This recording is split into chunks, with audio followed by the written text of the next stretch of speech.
Bonjour les amis, j'espère que vous allez bien grâce à Dieu. Le confinement nous a permis avec la famille d'être plus en communion avec notre Seigneur Jésus. Courage les amis, j'espère qu'on se reverra bientôt par la grâce de Dieu. Que Dieu vous bénisse.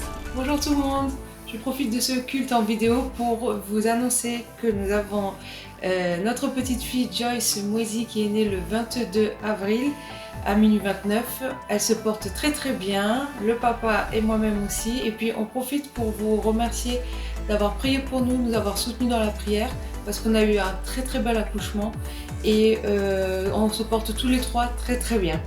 Donc on vous laissera le plaisir de rencontrer notre petite fille à la fin du confinement. Et en attendant, on vous souhaite un bon culte. Bye bye. Bonjour Église, merci de nous rejoindre ce matin. Voilà, merci d'être avec nous et puis je vous invite là où vous êtes à élever le nom de Jésus avec moi. Voilà, c'est en cette nouvelle journée, nous voulons encore apporter notre adoration et notre louange envers notre Seigneur. Merci. Merci Seigneur.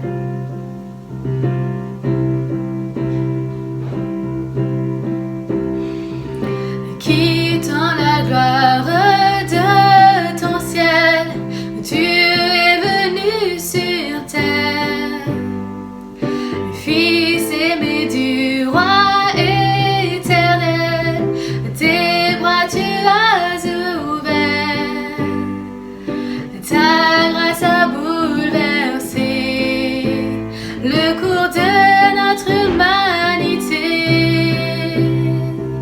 Nous chantons ensemble, victoire, Christ est la lumière du monde, que sa gloire couvre la terre, puissance infinie qui libère, son nom est saint, il est saint, il est saint.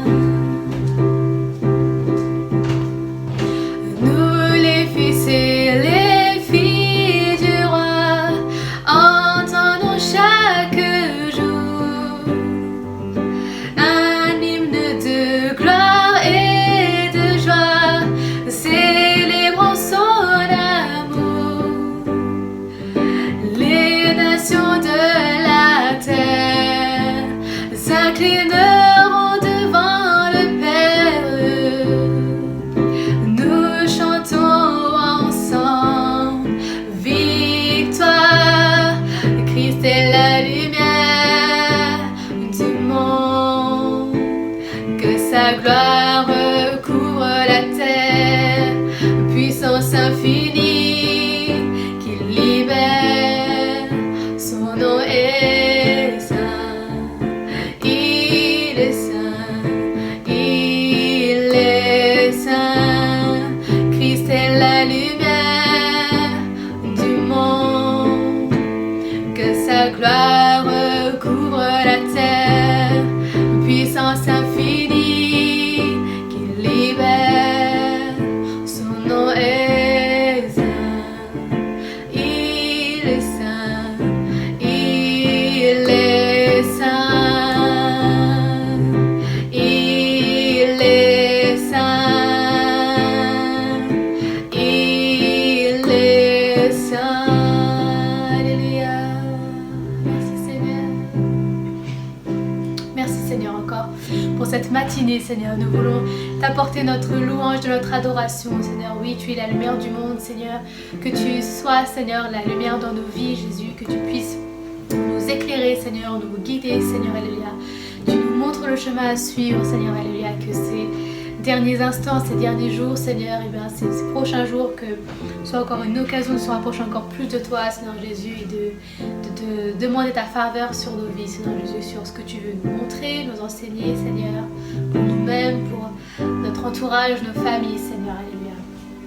Merci Seigneur que ton amour bien, se déverse sur nous Seigneur, afin que nous puissions le déverser sur les autres Seigneur. Alléluia. Merci Jésus. Merci Seigneur.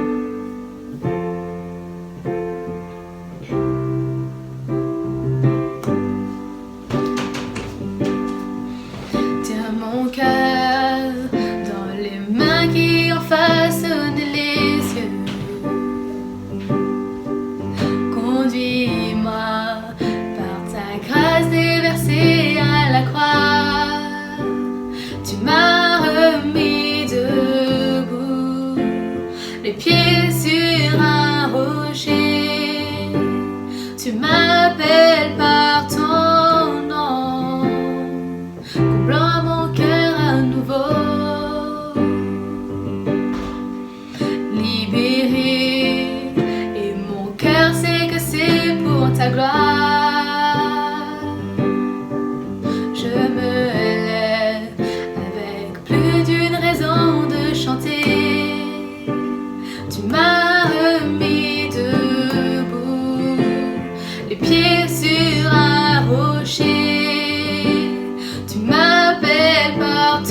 dépouiller le tombeau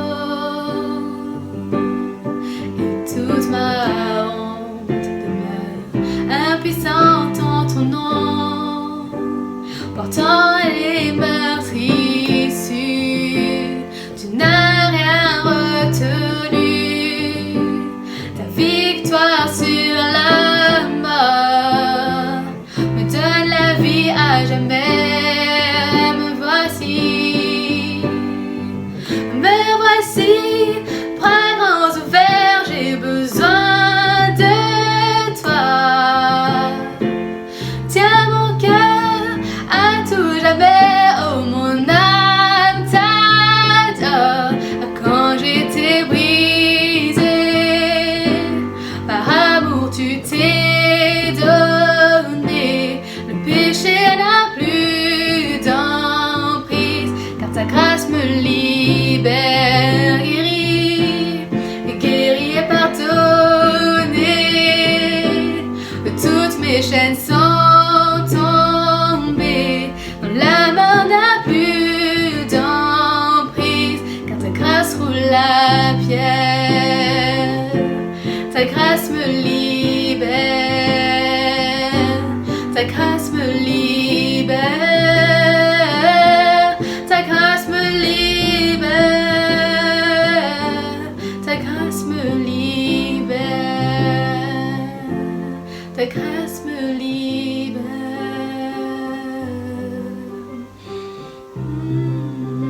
Jésus, ta grâce me libère, oh Dieu. Alléluia, Jésus.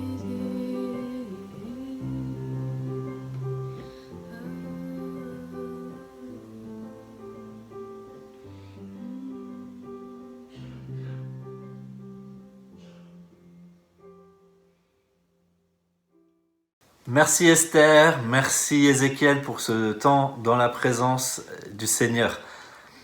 On se réjouit toujours, que ce soit à la maison et d'habitude dans notre local, de pouvoir louer et passer un temps dans la présence de Dieu, parce que dans la présence de Dieu, on est transformé, on est changé, il vient nous parler et il vient nous amener vraiment à vivre les choses que lui désire pour notre vie.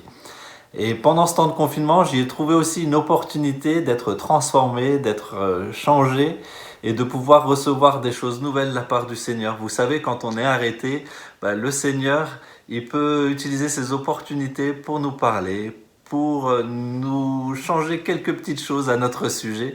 Et ça fait du bien. C'est pas toujours simple, mais ça fait du bien. Je partageais avec un de mes voisins qui me disait: Mathieu, tu sais, ce qui commence à faire long pour moi, c'est que je suis face à moi-même et que ça me travaille dans tous les sens et je ne peux pas fuir nulle part. Mais il m'a dit, je veux m'efforcer de pouvoir faire face à moi-même et puis de trouver un changement. Il n'est pas encore chrétien, je ne dis pas encore parce que j'espère que ça va changer, mais c'est une des belles choses qu'on peut vivre pendant ce temps de confinement. Et ce matin, j'ai à cœur de vous parler d'un passage qui m'a fait du bien et qui se trouve dans l'épître de Paul aux Corinthiens, donc la deuxième épître de Paul aux Corinthiens, et ça se trouve au chapitre 12. Je suis mes notes, et c'est un passage, en fait, un de ces nombreux passages que je trouve personnellement très remarquables dans la Bible, et là on y voit un Paul qui nous donne une idée assez personnelle de ce à quoi ressemble pour lui le fait de servir Dieu. Et donc vous trouverez ce passage de Corinthiens 12 à partir du verset 1. Et on peut lire: « Il faut se glorifier, cela n'est pas bon. J'en viendrai néanmoins à des visions et à des révélations du Seigneur. Je connais un homme en Christ qui fut il y a 14 ans ravi jusqu'au 3e ciel. Si ce fut dans son corps, je ne sais. Si ce fut hors de son corps, je ne sais. Dieu le sait. Et je sais que cet homme, si ce fut dans son corps ou sans son corps, je ne sais, Dieu le sait, fut enlevé dans le paradis et qu'il entendit des paroles ineffables qu'il n'est pas permis à un homme d'exprimer. Je me glorifierai d'un tel homme, mais de moi-même, je ne me glorifierai pas. Sinon, de mes infirmités. Si je voulais me glorifier, je ne serais pas un insensé. car je dirai la vérité. Mais je m'en abstiens, afin que personne n'ait à mon sujet une opinion supérieure à ce qu'il voit en moi ou à ce qu'il entend de moi. Et pour que je ne sois pas enflé d'orgueil, à cause de l'excellence de ces révélations, il m'a été mis une écharde dans la chair, un ange de Satan pour me souffleter et m'empêcher de m'enorgueillir. 3 fois, j'ai prié le Seigneur de l'éloigner de moi. Et il m'a dit, « Ma grâce te suffit, car ma puissance s'accomplit dans la faiblesse. Je me glorifierai donc bien plus volontiers de mes faiblesses, afin que la puissance de Christ repose sur moi. C'est pourquoi je me plais dans les faiblesses, dans les outrages, dans les calamités, dans les persécutions, dans les détresses, pour Christ, car quand je suis faible, c'est alors que je suis fort. » Car quand je suis faible, c'est alors que je suis fort. Le titre de mon message ce matin, c'est simplement un mot. Faiblesse. Donc si tu prends des notes, tu peux écrire faiblesse. Et qu'est-ce que ça veut dire lorsque Paul parle de faiblesse? Et comment est-ce que c'est possible que sa plus grande faiblesse, le moment où il s'est senti le plus faible, soit également le point de départ pour vivre la force? C'est ces questions qu'on va se poser ce matin, mais juste avant, j'aimerais prier pour cette parole. Seigneur, merci. Merci parce que tu es la parole faite chair, Seigneur. Merci parce que tu viens encore ce matin nous interpeller, nous parler au milieu de ce que nous vivons, Seigneur. Merci parce que tu vas prendre ce temps, Seigneur, pour parler à chaque cœur, Seigneur. Tu connais chaque situation, tu connais chaque personne et tu sais ce dont nous avons besoin, Seigneur. Merci parce que tu es notre nourriture. Merci parce que ta parole est parfaite.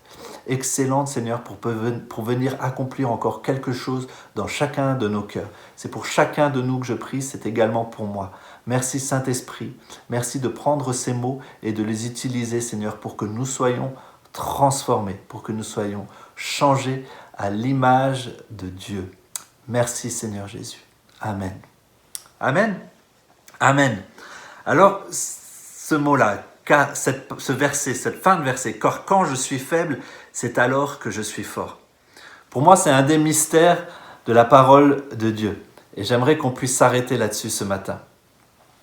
Et mon espérance, c'est que chacun de nous puisse comprendre que vivre la faiblesse selon ce que Paul nous indique dans ce passage, c'est un point crucial pour expérimenter notre foi. Et c'est très encourageant. Je crois que chacun d'entre nous, à un moment donné de notre vie, on a ou on va expérimenter ce que Paul décrit dans ce texte. Et peut-être que certains d'entre vous sont exactement dans ce moment-là précis. Et c'est pour ça que c'est important qu'on sache définir ce que c'est. Et qu'on n'éprouve pas de honte dans ses faiblesses, qu'on n'ait pas peur de nos faiblesses, mais au contraire, qu'on découvre ce que Dieu est en train de réaliser à travers cela. Donc ça vaut le coup de s'y arrêter. Car quand je suis faible. Et je ne sais pas pour vous, mais en général, notre première réaction, quand on entend le mot faible, elle n'est pas très positive. On a plutôt une idée pathétique. Quand on pense aux faiblesses, c'est des choses dont on a envie de s'écarter, ou c'est quelque chose qu'on dit « ah, c'est faible ». On n'y voit pas quelque chose de très glorieux. On n'y voit pas quelque chose de beau et de bon.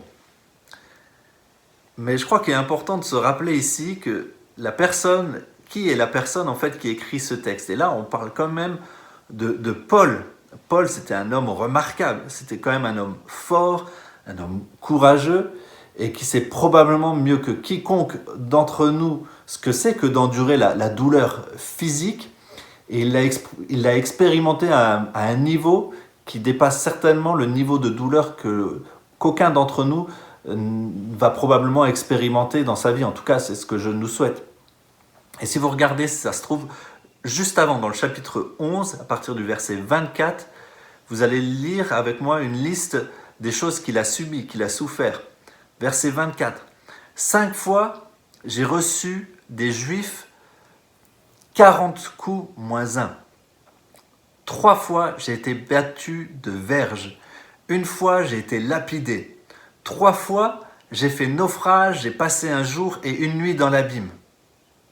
Les amis, un ami qui traverse toutes ces choses et qui persévère dans la vie et dans le ministère, dans le service de Dieu, je ne sais pas vous, mais pour moi, c'est tout sauf quelqu'un de faible ou une poule mouillée. C'est quelqu'un de fort, on est d'accord. Et très franchement, Paul, il a certainement souffert plus que quiconque d'entre nous ne souffrira jamais. Et il a aussi accompli beaucoup plus de choses que quiconque d'entre nous probablement n'accomplira jamais. C'est un homme exemplaire, incroyable, de force et d'endurance. Quand on pense à Paul, c'est à ce genre d'homme. Alors quand il nous parle de faiblesse, qu'est-ce que ça veut dire? Et je crois que dans ce passage qu'on a lu juste avant, on peut tirer 3 choses qui sont des faits qui font qu'un homme fort, qu'une femme forte puisse se sentir faible et vulnérable. Car quand je suis faible. Et la première des choses que je voudrais dire, c'est une faiblesse qui vient de circonstances troublantes. Une faiblesse qui vient de circonstances troublantes. Au verset 7, Paul dit « Et pour que je ne sois pas enflé d'orgueil à cause de l'excellence de ses révélations, il m'a été mis une écharde dans la chair, un ange de Satan pour me souffleter et m'empêcher de m'enorgueillir. » Paul là parle de cette fameuse écharde dans la chair. On en a déjà certainement entendu parler. Mais c'est vrai qu'on n'a aucune certitude parfaite sur ce que ça peut être. On a peut-être des idées, mais beaucoup de théories, mais on n'a pas une certitude sur ce que c'est. Et Paul, il fait l'expérience de cette douleur. Et je pense que sa première réaction, ça a dû être « Pourquoi est-ce que cela arrive ?» Et est-ce que ce n'est pas la première réaction en général, quand ça nous arrive aussi? Pourquoi est-ce que cela m'arrive quand quelque chose vient dans notre vie et dont on souffre? Et lorsque l'on se pose cette question sur les circonstances de notre vie qui sont difficiles, il est rare de trouver une réponse toute faite, toute simple. Une réponse qui est facile à accepter. Et Paul, là, il dit « Il m'a été mis ». En gros, j'ai reçu une écharde. Clairement, on pourrait lire, comprendre de ce texte que Paul est en train de dire, c'est Dieu qui a placé cette écharde dans ma chair. Et d'ailleurs, il y a une version de la Bible qui s'appelle la version Summer, qui va plus loin que la version que j'ai lue avant, qui dit « Dieu m'a imposé une épreuve qui, telle une écharde, tourmente mon corps. » Et cette écharde reçue de Dieu, pour Paul, a un effet sanctifiant. Il dit « pour m'empêcher de m'enorgueillir ». C'est la raison de l'écharde. Et donc l'effet de ce que Dieu aurait permis dans la vie de Paul servirait à le faire progresser pour ressembler toujours davantage à Jésus. Et je crois qu'on peut vraiment comprendre cela dans l'épreuve, le fait d'être sanctifié pour pouvoir ressembler davantage à Jésus. Ce qui me trouble un petit peu plus, c'est ce qui vient juste après. Paul nous parle d'un ange de Satan. Oh. Faut s'arrêter un instant. Comment Satan peut-il être impliqué dans quelque chose qui a été reçu de Dieu? Vous pouvez me l'expliquer? Et vous voyez, lorsque c'est nous ou notre prochain qui traversons des circonstances troublantes, on a aussi envie de recevoir ou donner une réponse simple, toute faite, du genre. Si c'est Dieu qui permet ça dans ma vie pour ma sanctification, alors je peux simplement le remercier et accepter ce qui se passe. Ou, si c'est Satan qui est en train de m'attaquer, alors je peux me revêtir de l'armure complète de Dieu, comme la parole nous le dit dans Éphésiens 6, et me tenir debout face à l'ennemi. Et souvent on a un peu ces 2 réactions, c'est ou noir ou blanc, et on a envie d'aller sur cette réponse très simple. Mais Paul là, lorsqu'il nous parle de ce qui se passe dans ce moment particulier de sa vie, lui, il pouvait y voir à la fois l'œuvre de Dieu et l'œuvre du mal. Et ça peut être très troublant. Des circonstances qui sont troublantes. Et ça peut être la même chose parfois pour nous. Une entreprise au bord de la faillite. Une tragédie qui se passe dans la famille, une crise qui arrive dans ta vie. Et alors là, il y a toutes ces questions qui viennent dans notre tête. Est-ce que je suis sujet à une attaque de l'ennemi? Est-ce que Dieu le permet pour me mettre à l'épreuve? Et je crois, les amis, qu'il n'y a jamais une réponse simple, toute faite. Dieu est toujours au travail et ton ennemi n'est jamais endormi. Vous savez, on pourrait prendre un exemple. Quelqu'un qui a eu un accident. Un ami, le premier qui vient et qui lui dit « Ah, tu as été attaqué par l'ennemi. Il voulait t'ôter la vie parce que tu fais de trop grandes différences pour le royaume de Dieu ici sur terre. » Ça pourrait être une réponse. Puis cet ami s'en va, et puis avec lui s'en va, et un deuxième ami qui vient et qui dit « J'ai reçu de la part du Seigneur que Dieu a permis cet accident pour toi, pour que tu fasses une pause et que tu recentres ton attention sur lui. » Vous voyez ? Parfois, on a ces situations et je suis sûr que ça vous interpelle parce que vous avez déjà entendu ces deux visions sur des choses qui sont passées dans votre vie. Moi, je me rappelle d'une fois où je faisais partie d'une équipe de louanges et on chantait en plein air et on chantait ce chant qui dit « Esprit Saint descend sur nous comme une pluie bienfaisante ». Et au moment où on chante cette chanson en plein air, il y a une pluie qui vient et qui descend. Et là, on a eu le droit exactement à ce que je viens de vous décrire. Une vision qui était « Ah, l'ennemi veut nous attaquer pour qu'on arrête ce concert de louanges, etc. » Et l'autre version qui était « Le Saint-Esprit est en train de nous répondre qu'il est présent, qu'il est là au milieu. » Est-ce qu'on n'a jamais fait face à ces choses? Moi, je trouve ça intéressant. Ce sont des circonstances qui sont troublantes, n'est-ce pas? Mais je crois, les amis, que quand on se satisfait d'une explication simple, simpliste, quant à des événements complexes, alors on obtient une interprétation qui est parfois douteuse. Et je nous encourage à éviter ça, à ne pas être trop rapide à dire c'est ça ou c'est ça, mais vraiment à se mettre à l'écoute de ce qui est en train de se passer et voir l'œuvre de Dieu. Vous savez, dans la Bible, il y a beaucoup d'histoires qui illustrent ça. Je pourrais parler de Job, je pourrais évidemment parler des événements de la croix avec notre Sauveur, mais juste pour une autre illustration, je voulais brièvement vous parler de la vie de Joseph. Considérez son histoire. Il a été rejeté et vendu par ses frères en esclavage. Il a été accusé faussement, emprisonné, etc. Mais la main de Dieu, elle était derrière là. Malgré toutes ces circonstances qui étaient troublantes, Dieu était là. Et à la fin de l'histoire, Joseph, il est là face à ses frères. Il les regarde droit dans les yeux. Et regardez ce qu'il leur dit. « Vous aviez médité de me faire du mal, Dieu l'a changé en bien pour accomplir ce qui arrive aujourd'hui, pour sauver la vie à un peuple nombreux. » Genèse 50, 20. Alors les amis, gardons ça à l'esprit quand il s'agit d'accidents, de maladies, de virus, d'opposition à l'évangile sur votre terre de mission, que ce soit auprès de votre voisinage, sur votre lieu de travail, dans votre famille peut-être, à l'école, dans tous ces endroits. Ne tentons pas de donner une explication simple à ces choses que Dieu a gardées mystérieuses. Paul dit que c'est là qu'il a expérimenté la faiblesse, au milieu de ces circonstances troublantes. Et ces circonstances troublantes, elles ont ramolli le plus fort des hommes. Et peut-être que c'est ce par quoi tu passes aujourd'hui, que tu n'arrives pas à trouver de sens dans ta vie. Alors que ces mots te réconfortent. Tu n'es pas seul. D'autres sont passés par là, comme tu l'as entendu dans la Bible, on a de nombreux exemples. Et sache qu'il y a plus de choses qui se passent dans ta vie que ce que ton œil sera en mesure de voir ici-bas. Attends un petit peu et tu auras l'histoire complète un peu plus tard. Et tu pourras y voir un petit peu plus sur ce que Dieu était en train de faire à travers les circonstances troublantes par lesquelles tu passes. Il y a un plan extraordinaire qui se passe et toutes nos vies sont impliquées dans celui-là. On ne voit juste pas en entier.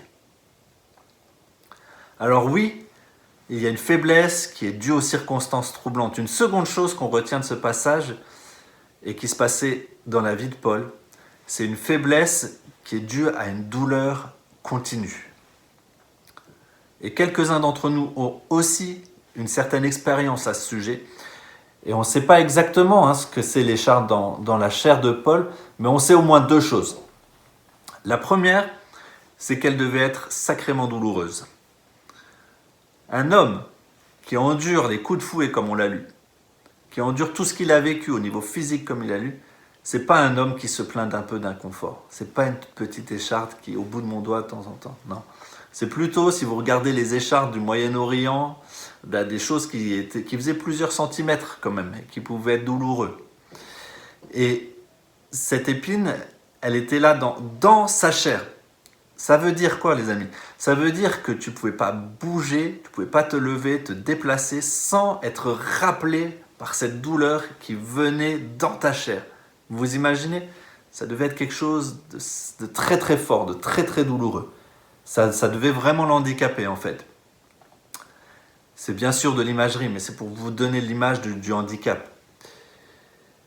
Et on peut aussi dire que ce n'était pas seulement douloureux, mais que cette douleur, quelle qu'elle soit, elle était présente pour une longue durée. Ça faisait un bail qu'il avait ça. On le voit d'après le verset 7 où il nous dit que l'écharpe, elle était basée sur les révélations qu'il avait reçues. Et quand on lit le verset 2, qu'on a lu aussi, on voit que ces révélations, il les a eues il y a 14 ans. Donc on peut imaginer que ça fait un petit moment que Paul vit avec cette douleur dans sa chair. Et certains d'entre nous, je crois, sont bons et peuvent gérer la douleur, et peut-être pour un court moment. Mais lorsque ça devient continuellement et un long moment, ça devient un petit peu plus compliqué. Et regardez comment Paul a répondu à cette épreuve. Il a prié. Spontanément, on se dit c'est la bonne chose à faire. Et je crois que ça l'est. Lorsque les choses nous tracassent, c'est bon de les rapporter devant le Seigneur. Et le verset 8, il nous dit même qu'il a prié 3 fois. Il y a certaines versions qui nous disent supplier 3 fois le Seigneur d'éloigner cette écharpe de lui. Et vous savez, je ne crois pas que ça soit juste une prière que Paul a fait à un moment donné, un soir, juste avant de se coucher. « Oh, s'il te plaît, Seigneur, enlève cette écharpe de ma chair. Merci, bonne nuit, Amen. » Et puis je vais me coucher, puis le lendemain, je me réveille. Et puis quelques jours après, je repris cette même prière. Je ne crois pas que c'est ce genre de prière qu'il a fait. Je crois plutôt qu'il s'agit en fait de saisons, de périodes, des moments où le Saint-Esprit lui disait « Prie par rapport à cette écharpe qui est dans ta chair. » Et je crois que c'est des choses qu'il a vécues sur une certaine durée. Au cours de ses 14 ans. Et je crois que c'est ce que Paul il suppliait quand il demandait au Seigneur « Enlève, retire ce fardeau de ma vie ». Il a même peut-être jeûné, on peut l'imaginer. En tout cas, il l'a supplié, comme nous le dit la Bible. Et vous imaginez Paul en train d'intercéder pour ce sujet-là? Et pourtant, on voit qu'il n'a pas obtenu ce qu'il a demandé. Il n'a pas reçu la libération, la délivrance de cette écharpe qui était dans sa chair. Il n'a pas été guéri, c'est pas ce que c'était. En tout cas, il n'a pas été soulagé de ce problème qui était douloureux et pesant dans sa vie. Et il peut y avoir des moments où c'est exactement l'expérience que l'on vit. Et je suis sûr que si je vous demandais une chose que vous souhaiteriez voir Dieu enlever dans votre vie, vous seriez en mesure de me la nommer comme ça.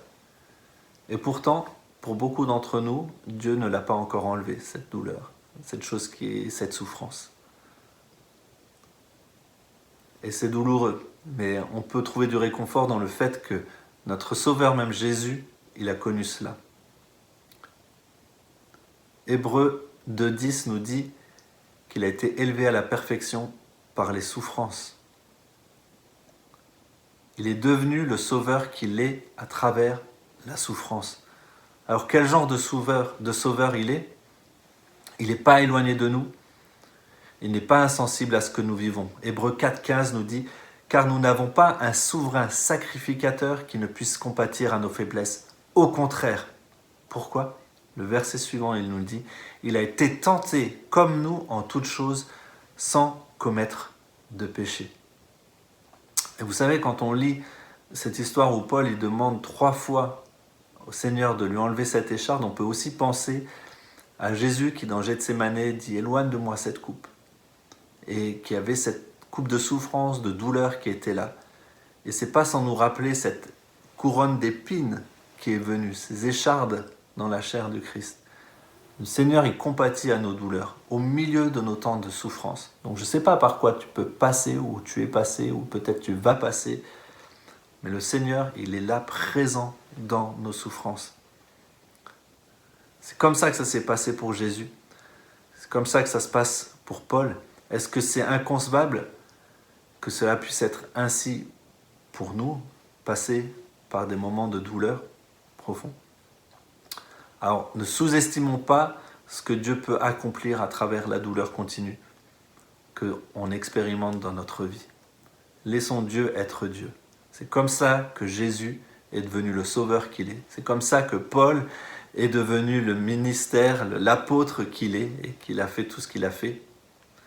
Et ce que Jésus souhaite pour nous, c'est qu'on marche avec lui. Quand il nous donne ce qu'il veut, non. Mais plus encore, quand il ne nous donne pas ce que l'on veut. Jésus souhaite simplement qu'on marche avec lui. Alors oui, on peut être faible, comme pour Paul, à travers les circonstances troublantes de notre vie. On peut être faible, rendu faible à cause d'une douleur continuelle, comme cette écharde dans la chair que Paul a vécue pendant 14 ans. Mais la faiblesse, elle peut venir aussi d'une troisième chose qu'on peut retirer de ce texte, c'est d'une sorte de pression persistante, une pression qui dure, qui est là. Et ça me semble aussi clair à partir du chapitre 11 et les versets 28 et 29. Et là, on peut y lire, Paul dit, verset 28, « Et sans parler d'autre chose », autrement dit, sans parler de tout ce que je vis, de tout ce que j'expérimente, de toutes ces douleurs physiques. Voilà ce qu'il veut dire. « Je suis assiégé chaque jour par les soucis que me donnent toutes les églises. Qui est faible que je ne sois faible? Qui vient à tomber que je ne brûle ?» Vous imaginez l'énorme pression qu'il avait, Paul? Mettez-vous à sa place. C'était l'apôtre auprès des gentils, des non-juifs. Vous imaginez la description de poste, la description de son job, son profil LinkedIn à Paul, tout ce qu'il a vécu. Et si vous ressentez, mettez-vous un instant à sa place, si vous ressentez le poids de la mission que le Seigneur lui a confiée, qui est présent, pressant, alors vous allez aussi probablement à un moment donné dans votre vie vous sentir faible comme lui face à l'ampleur de la mission. Et on va expérimenter du coup la faiblesse dont il est question dans ce passage. Et peut-être que tu expérimentes ça aujourd'hui. Et c'est comme si tu te trouvais poussé par Dieu en dehors d'une zone de confort, de ta zone de confort. Et tu ressens ce que Paul il dit. « Car quand je suis faible ». C'est parfois étrange la manière dont Dieu nous parle, et ça vous le savez. Et je pense que c'est certainement le cas pour chacun de nous. J'ai lu un article dont je voulais vous faire part, un article en anglais, donc je l'ai traduit et je vous en partage ce que disait l'auteur Richard Beckham. Ça m'a beaucoup parlé, donc je vais juste vous le lire. Même sans les dangers physiques de la carrière de Paul, quiconque se lance dans le service pour Dieu, de quelque nature qu'il soit, et même à 50% du dévouement de Paul, va expérimenter la faiblesse dont Paul parle. Les moments où les problèmes semblent insolvables, les temps de lourdeur à cause du travail à accomplir qui semble monumental, les temps de dépression lorsque le travail ne semble donner aucun résultat, les temps de fatigue émotionnelle due à une tâche qui semble très proche de l'insupportable, mais qui par la grâce de Dieu ne l'est pas. Quiconque ne connaît que sa force, mais pas ses faiblesses, ne s'est jamais donné à une mission qui demande de lui de donner tout ce qu'il a. Il ne faut pas éviter les faiblesses et nous devrions nous écarter des styles de vie qui essayent d'éviter le fait d'être faible. On ne devrait pas tomber dans deux pièges. Celui du Superman charismatique, pour qui le Saint-Esprit est une source constante de force surhumaine, ni dans l'idéal du Superman moderne séculier, l'homme qui organise sa vie pour maintenir son bien-être physique et mental et qui donne l'impression d'être fort parce qu'il garde sa vie bien dans les limites de ce qu'il peut gérer. Ce type d'homme n'est jamais faible, car il n'est jamais touché, il ne se sent jamais concerné, il n'est pas engagé ni impliqué au-delà d'une limite prudente et sûre. Mais ça, ce n'était pas l'idéal de vie de Jésus et de Paul. Être contrôlé par l'amour de Christ signifie inévitablement atteindre ses limites et expérimenter la faiblesse. Waouh! Et je crois que ce que veut dire cet homme et l'expérience dont Paul parle, c'est que la faiblesse, ce n'est pas quelque chose à éviter, ou à avoir honte, ou à craindre. En fait, c'est une expérience normale pour celui qui suit Christ de tout son être. Et c'est bon de le savoir, parce que quand tu commences à expérimenter ces moments de faiblesse, c'est important d'être encouragé et de savoir que peut-être que c'est le fait que tu suives entièrement Christ qui te conduise dans cette situation-là. Ou peut-être que Dieu est en train d'utiliser cette situation-là pour te permettre de vivre pleinement ce qu'il a prévu pour toi. Et vous savez, Jésus, il ne vivait pas dans le cadre de limites sécurisées. On entend Jésus pleura et il fut crucifié dans sa faiblesse, dans la faiblesse, pardon. Et si on le suit vraiment, alors on va aussi sortir de notre zone de confort. Je voulais partager simplement encore une conclusion pratique à ce message, parce qu'il y a là une suite qui est donnée à ce verset et dont je n'ai toujours pas parlé. Mais d'abord, n'imaginez jamais que le fait que vous expérimentiez la faiblesse signifie que vous soyez en dehors de la volonté de Dieu. Et je pense que c'est parfois ce qu'on arrive à en croire quand on est dans une circonstance troublante, ou quand on vit une douleur constante, continuelle, ou alors quand on est sous une pression énorme et on n'arrive pas à faire face. On se dit on est peut-être en dehors du plan de Dieu.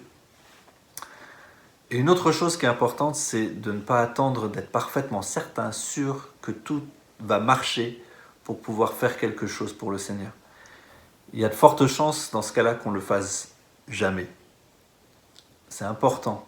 Je crois que la nature même de Dieu, c'est qu'il nous appelle à un moment donné à se lancer, à faire le grand saut, le grand pas de la foi, à se projeter dans cette situation où on se retrouve dans un point de faiblesse, comme pour Paul.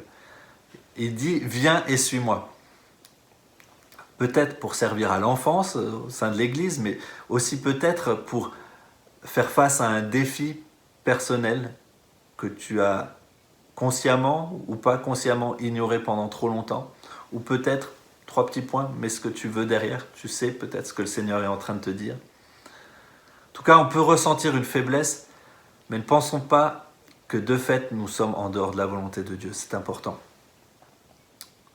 Alors j'ai passé un bon moment sur la première partie du verset, car quand je suis faible, mais est-ce que tu vois maintenant un peu mieux en quoi ce que Paul expérimente rejoint notre situation, nous rejoint là où nous sommes?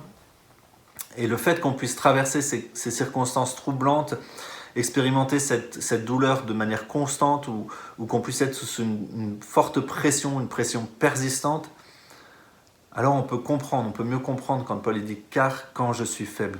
Mais écoutons la suite. Et là, c'est rempli d'espérance, rempli d'encouragement. C'est alors que je suis fort, nous dit ce verset. C'est alors que je suis fort. Et comment est-ce possible d'être fort lorsque l'on est faible? Paul, il nous donne clairement 2 raisons. C'est au milieu de cette faiblesse que la grâce de Dieu est démontrée. Et la deuxième raison, c'est cette faiblesse qui permet à Paul de vivre, d'expérimenter la puissance de Dieu qui repose sur lui. Amen. Verset 9 nous dit « Et il me dit, ma grâce te suffit, car ma puissance s'accomplit dans la faiblesse. » Et il y a une part de la grâce de Dieu, je crois les amis, que nous ne pouvons rencontrer que dans les moments sombres, dans les moments qui sont difficiles de notre vie. Une expérience de Jésus, une expérience du Sauveur, que l'on peut vivre que dans les moments de faiblesse, et qu'on rencontrera en fait jamais dans les moments où on est fort, rempli d'assurance. J'ai entendu cette parabole aussi, qui m'a beaucoup parlé, dont je vais vous livrer. C'est la parabole de la fosse. On te dit, voilà, on va faire une expérience avec toi, on va te conduire dans une fosse. Pendant une semaine, tu vas y rester. Et tout ce que tu auras à y faire pendant ce temps, cette semaine-là, 7 jours, c'est de faire que ce moment soit utile pour ta vie future. Et on te laisse dans cette expérimentation. On t'amène devant cette fosse, on te fait descendre dans cette fosse, tu arrives au milieu et on retire la corde. Et là, c'est sombre, ça sent un petit peu mauvais et tu commences à être ici, tu ne vois rien et tu commences à toucher les murs, tu sens que c'est à la fois sec et un peu coupant et tu te coupes le doigt et tu te dis « Ah, ça saoule, qu'est-ce que je fais là ?» Tu commences à être là au milieu et tu te dis qu'est-ce que ça fait, quel est ce sens? On t'a dit que c'est le seul moment où tu viendrais dans cette fosse et la seule chose que tu sais, c'est qu'on t'a dit également que tu n'y retournerais jamais. Donc il faut faire sens de ces 7 jours dont tu vas passer. Et tu es là, ok. Alors tu commences à réfléchir et tout, et puis tu te touches et tout, puis tu t'endors. Le lendemain, tu te réveilles, c'est ta deuxième journée, et puis tu commences à tourner en rond et tout. Tu te dis, mais à quoi bon, je vois rien, il n'y a rien qui se passe, ça n'a aucun sens. Comment je peux préparer ma vie future, ici, là, au milieu? Tu commences à râler, à être saoulé, et tu continues. Deuxième jour, tu vas te coucher. Troisième jour, ça te saoule, tu ne sais pas quoi faire. Et ainsi de suite jusqu'au 7e jour. Et au 7e jour, finalement, tu ne comprends rien à ce qui s'est passé. Tu as juste rempli de joie parce qu'il y a une corde qui descend et qui te fait remonter. Et là, tu pousses un oufle de soulagement et tu ne sais pas ce que tu as fait pendant cette période de 7 jours. Et puis tu avances, tu trébuches, tu te retournes en arrière et là, tu vois un panneau qui te dit que là où tu te trouvais était une mine de diamants. Les amis, je crois que des fois, c'est un petit peu ce qui se passe dans nos vies. On passe par ces temps-là. Peut-être que ce confinement-là, ça fait peut-être longtemps que tu te retrouves enfermé. Et puis, on ne sait plus saisir la grâce du moment que Dieu nous a accordé. Et du coup, on est là en train de râler et tout, alors qu'il y a des diamants que Dieu nous a laissés, des diamants de sa grâce au milieu de cette circonstance qui nous embêtait, dont on ne comprenait pas le sens. Et j'espère que cette parabole vous parle, elle m'a parlé, et qu'on est prêt à se dire que mince, si je ne peux plus jamais retourner dans cette mine de diamants, j'espère que j'en aurai fait le maximum. Si je ne peux plus jamais retourner dans cette position de confinement, j'espère que j'aurai tiré le maximum de cette période. Si je ne peux plus jamais revenir dans cette situation difficile, de faiblesse dans laquelle j'ai vécu ou par laquelle je passe ou par laquelle je suis passé, j'espère que j'aurai tiré un maximum de ce que le Seigneur est en train de mettre comme joyau de sa grâce au milieu de cette situation. Soyez déterminés devant le Seigneur que vous ne ressortirez pas de ce moment les mains vides. Amen. Et la deuxième chose, chose qui nous rend fort, qui nous fait dire que l'on se trouve fort, c'est la puissance de Dieu qui repose sur Paul, sur toi. C'est à ce moment-là, c'est dans la faiblesse que Paul se rend compte que la puissance de Dieu repose sur lui. Et je pense que c'est important qu'on se rappelle que c'est fort probable que Dieu nous utilise lorsqu'on se sent le plus faible. Que c'est dans ces moments-là où Dieu veut vraiment nous utiliser. Et qu'il ferait quelque chose qu'il n'aurait jamais fait à un autre moment. Alors, c'est important de ne pas passer à côté de ça. Et dans cet enseignement, Paul, il semble que de Paul, ce qui semble, c'est que c'est lorsque l'on est les plus inadéquates, les plus inadaptés, qu'on semble être à côté de la plaque, que Dieu nous utilise. Et encore là, on a de nombreux cas dans la parole de Dieu qui nous parlent de ça. Pensez à David, pensez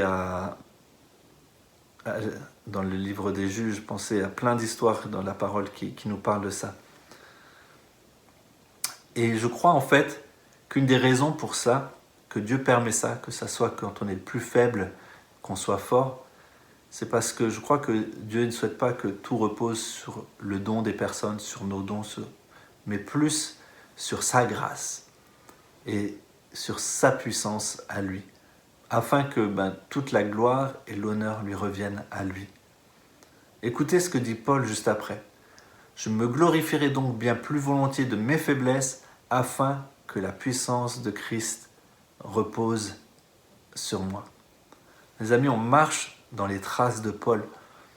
On a le choix de faire de ces moments de faiblesse toute l'œuvre de Dieu à travers nos vies. Et vous savez, je voulais aussi partager sur le fait que je suis vraiment reconnaissant parce que quand j'ai lu ce passage, j'ai aussi pensé à notre Église. Je pensais à toutes ces personnes qui sont venues de loin pour mettre en place l'Église il y a quelque temps, qui maintenant est l'Église ECP, et qui ont accepté de passer par des temps de faiblesse. Je pense évidemment à Raymond, Josiane, à toute la famille, mais aussi beaucoup d'entre vous qui ont rejoint dès le départ et qui ont vraiment été dans ces temps de faiblesse et qui ont laissé vraiment l'œuvre de Dieu agir. Et vous avez vu la puissance de Dieu reposer sur vous au milieu des faiblesses. Et je pense qu'on peut être reconnaissant vraiment pour des personnes comme vous, pour marcher également dans vos pas de foi, comme l'exemple de Paul. Et je prie que ce soit des choses qui nous inspirent et qui nous encouragent pour notre vie d'église, pour notre vie personnelle aujourd'hui et dans le futur. Et les amis, soyons fiers comme Paul de nos faiblesses. N'en ayons pas peur. Dieu, il prend les gens les plus ordinaires qui soient et par sa grâce suffisante, il fait reposer sa main, sa puissance sur eux, afin que toute la gloire et l'honneur lui soient rendus. Et cette faiblesse que j'ai décrite entre les mains de Dieu, alors elle sera notre force. Et je crois que Dieu, il veut travailler de la même façon dans ta vie et dans la mienne. Alors soyons faibles pour que Dieu soit fort. Soyez bénis. Super, merci pour ce message, c'était vraiment encourageant et que ça puisse encore nous accompagner durant les jours à venir. Amen. Je vous invite à reprendre ce dernier chant avec moi, Christ est la lumière. Quittant la gloire de ton ciel, tu es venu sur terre, Fils aimé du Dieu éternel, tes bras tu as ouvert, ta grâce a bouleversé le cours de notre humanité. Nous crions ensemble victoire, Christ est la lumière du monde, que sa gloire recouvre la terre, puissance infinie qui libère, son nom est saint, il est saint, il est saint. Nous les fils et les filles du roi, entendons chaque jour un hymne de gloire et de joie, célébrant son amour. Les nations de la terre s'inclineront devant le Père, chanteront ensemble victoire, Christ est la lumière du monde, que sa gloire recouvre la terre, puissance infinie qui libère, son nom est saint, il est saint, il est saint, il est saint, il est saint, il est saint. Amen. Amen. Soyez bénis, passez un excellent dimanche et à la semaine prochaine. Et bien sûr, on te donne toujours l'occasion de pouvoir nous aider, nous soutenir financièrement tout au long de ce confinement. Tu sais que les dépenses courantes continuent, les soutiens qu'on veut apporter à ces enfants parrainés, mais aussi à ce dispensaire à Madagascar et les autres initiatives qu'on a et qu'on veut mettre en place pour bénir les autres. N'hésite pas à participer à ça. Pour ça, tu retrouveras un lien Hello Asso directement sur notre site internet que tu pourras cliquer pour pouvoir rentrer tes informations, ou alors, tout en bas de la page, retrouver notre RIB ou IBAN pour pouvoir faire un virement. Et n'hésite pas à nous contacter si tu as besoin d'aide pour cette démarche. En tout cas, on te dit merci, un grand merci, que le Seigneur te bénisse pour ton action et ta générosité. Voilà, notre culte touche à sa fin. On est vraiment reconnaissant de pouvoir passer chaque semaine avec vous. Sachez que pour un culte comme celui-ci, il y a des personnes qui travaillent et c'est un bon nombre d'heures. On a calculé, ça représente au moins une vingtaine d'heures et au début ça représentait beaucoup plus que ça pouvait même être le double facilement. Donc vraiment, on veut dire merci à chacun qui s'investit dans ces cultes, que ce soit dans vos temps d'enregistrement et de vidéo. On sait qu'il y a des personnes qui s'investissent beaucoup. Merci à Nadine, merci à Bastien, merci à Jean, mais merci aussi à tous ceux qui s'investissent dans l'enregistrement. C'est vraiment précieux pour qu'on puisse vivre ces temps ensemble. Alors, ces cultes sont encore visibles sur YouTube et Facebook, église.ecp. Vous pouvez revoir ceux des semaines précédentes si vous les avez loupés. Et on peut encore se retrouver les lundis, mercredis, vendredis à 18h pour 15 minutes d'encouragement et de prière sur Instagram. Donc on espère de tout cœur que vous avez la possibilité de vous joindre à nous. On vous aime. On se réjouit du moment où il sera possible de se retrouver. On ne sait pas encore quand, mais on peut vous dire qu'on a hâte. On vous aime, vous nous manquez. Soyez bénis, passez une excellente semaine. N'oubliez pas, soyons faibles comme Paul l'a été pour que lui soit fort à travers nous et qu'on puisse voir la gloire de Dieu. Amen. Bonne semaine à tous.